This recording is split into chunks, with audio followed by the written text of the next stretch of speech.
আসসালামু আলাইকুম everyone, welcome back to my regular videos. আমার কিছু স্পেশাল গেস্ট আমাদের বাসায় আসবে, কিন্তু এর আগের দিন দুপুর থেকে আমাদের বাসায় গ্যাস নেই। যেদিন গেস্টরা আসবে সেদিন সকালবেলা গ্যাসের অবস্থা এমন ছিল, এরপর আরও কমে যায়।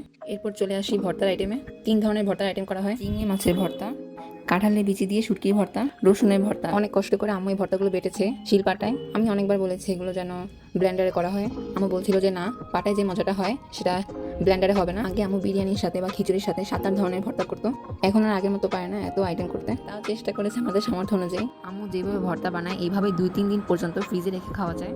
আমাদের বাসায় গ্যাস অনেকটা কম থাকায় আম্মু পাশের বাসায় যায় এগুলো ভাজার জন্য।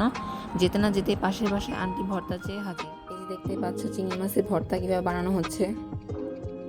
এই ভর্তাগুলো এতই মজা, আর দেখতেই পাচ্ছ গ্যাসের কি অবস্থা। এই গ্যাস দিয়ে আমরা সব কিছু আইটেম রান্না করেছি, কিন্তু সব কিছু আম্মুই করেছে, আমি জাস্ট হেল্পিং হ্যান্ড হিসেবে কাজ করেছি। মাশাল্লাহ, পুডিংটাও খুবই ভালো হয়েছে। এগুলো কিন্তু সকালেই তৈরি করা হয়েছে। পরে এগুলো ঠান্ডা করে ফ্রিজে রেখে দিয়েছি, যাতে ওরা আসলে ঠান্ডা ঠান্ডা খেতে পারে। সবাইকে আপ্যায়ন করতে করতে নিজের ভাগে পুডিংটা মিস করলাম।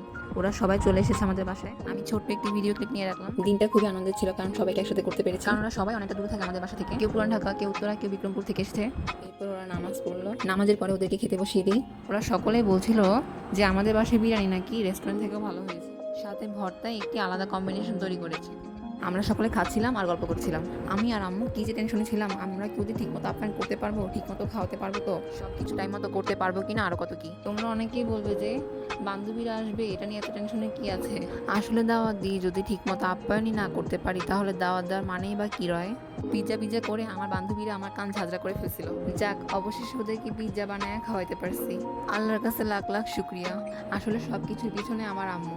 আমার যদি না ঠেলতো তাহলে আমি এত কিছু করতেই পারতাম না। বলে না, আগে আল্লাহ পরে বান্দা।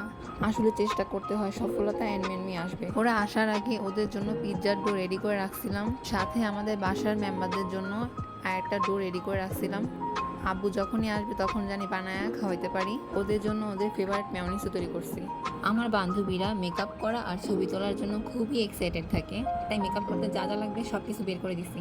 এরপরে সন্ধ্যার দিকে একটু আম খাইছিলাম। এরপর আব্বু আসার পরে আরেকটা পিজ্জা রেডি করেছি। আমার ভাই বাদে ঘরে সবাই পিজ্জা খেয়েছে। ভিডিওটি কেমন হয়েছে অবশ্যই কমেন্ট করে জানাবে।